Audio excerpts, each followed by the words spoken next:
21 থেকে 25 বছর বয়সটা খুব অদ্ভুত একটা সময়। এই সময়টা নিজেকে অন্যের কাছে প্রকাশ করার ইচ্ছেটা আত্মসত্তার কাছে মাথা নোয়াতে বাধ্য হয়। কিছু সময় আগেও আমাদের চারপাশের বন্ধুদের দেখে মনে হতো এরা ভীষণভাবে বদ্ধ। সারাদিন কি করছো, কি খেয়েছো, এসবে কিভাবে ব্যস্ত থাকা যায়? মানুষ কিভাবে সারাক্ষণ অন্যের মতো করে চলতে পারে?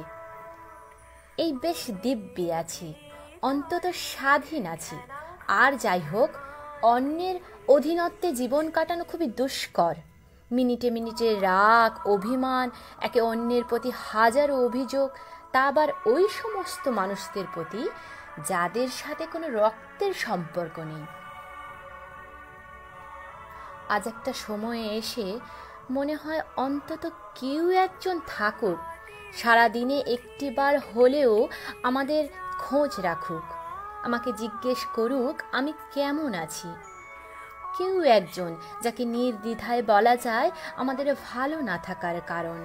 কেউ একজন যে আমাদের সব কাজে হ্যাঁ হু না করে শুধুমাত্র মন জুগিয়ে উত্তর না দিয়ে আমাদের শাসন করে বুঝিয়ে দিক আমার ভুলটা ঠিক কোথায়।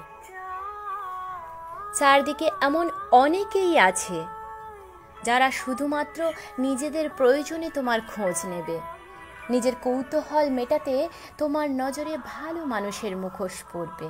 এই সব মানুষেরা সাধারণত নিজেদের সময় মিটলেই মুখ ঘুরিয়ে নেবে তোমার থেকে। আমরা এদেরই চিনতে ভুল করি, নিজেকে বারবার হাতড়াতে থাকি, ভুল বোধহয় আমারই ছিল। কিছুদিন পর খোঁজ নিয়ে দেখো, তুমি যাকে নিয়ে এত ভাবছো তার নিন্দের সমালোচনায় তুমি প্রথম পাতা আজ। আবার এমনও কাউকে পাওয়া যায় যাকে শত অবহেলার পরেও সে ঠিক থেকে যায় তোমার গুপ্ত শুভাকাঙ্ক্ষী হয়ে। জীবনে এমন কেউ থাকে যাকে হাজার কথা বলার থাকলেও তা ভাষায় প্রকাশ করা যায় না।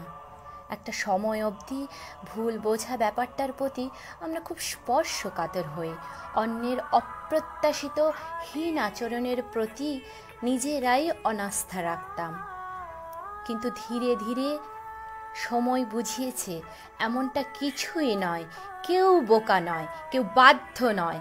মানুষ যেটা চায় ঠিক সেটাই করে, যে যেমন বোঝে অন্যকে ঠিক তেমন করেই ব্যাখ্যা করতে চায়।